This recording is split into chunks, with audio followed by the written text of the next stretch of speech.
Welcome to JetBlue Park. I'm Jason Mastrodonato. Steve Buckley alongside me. Pablo Sandoval has arrived to Red Sox Spring Training. Does he look lighter to you, Buck? I think he looks lighter than he did at the end of last season, but not appreciably different than he did at the beginning of spring training last year. Do you agree? I think he looked really heavy by the end of last season, a little bit lighter, but yeah, not a huge difference. The reason his weight is such an issue, of course, is because defensively last year was disastrous for him. He was a Gold Glove Award contender as a member of the San Francisco Giants, and the National League came over here and could not handle third base all that well. He answered questions for about 15 minutes today. What did you think of how he handled himself? Well, we should begin with the obvious note that he is Venezuelan. I think he doesn't have the same mastery of the English language that other Spanish-speaking players do. His English is a lot better than my Spanish. For instance, he said at the very beginning of the interview that he doesn't have anything to prove. At the end of the interview, he said he does have something to prove. That to me is all semantics. But what jumped out at me was that he said he didn't weigh himself, doesn't have a weight issue, and he didn't talk to the Red Sox about it. And you reported back during the baseball writers' dinner that John Farrell said they did talk to him about a weight program.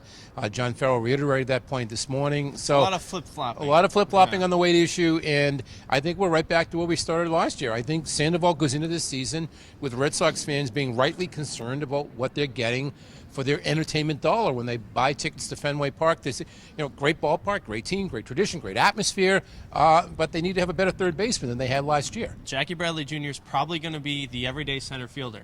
But Farrell said today if Bradley's not playing, Chris Young, the newly acquired outfielder from the New York Yankees, was a great player early in his career. The Arizona Diamondbacks has been more of a platoon player of late.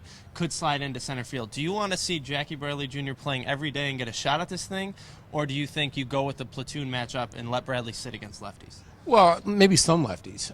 You do need to play young. I don't know that he was a great player early on. I would somewhat disagree with that. 30 homers, 25 stolen bases his first year? With a very low on-base percentage and not a lot of strikeouts. So a fine ball player and trying to resurrect himself. He did so to my, had a bad season with the Mets. Mets got rid of him, gave the Yankees some quality at-bats last season. He needs to get those quality at-bats to be productive for the Red Sox. The at-bats have to come from somebody in the outfield. Bradley lefties, there's a way to do it.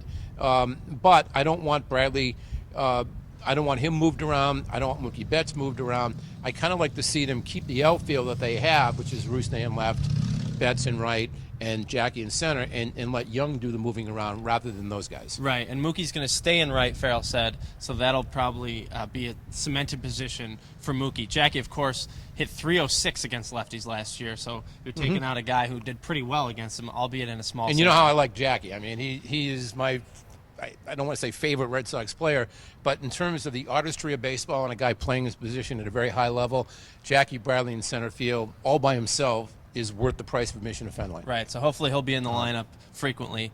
Pitchers and catchers have already reported. Position players expected to report Tuesday. We should see David Ortiz and Dustin Pedroia rolling in here pretty soon. But we'll have more from Fort Myers on Monday. Thanks so much for watching, and thanks for reading.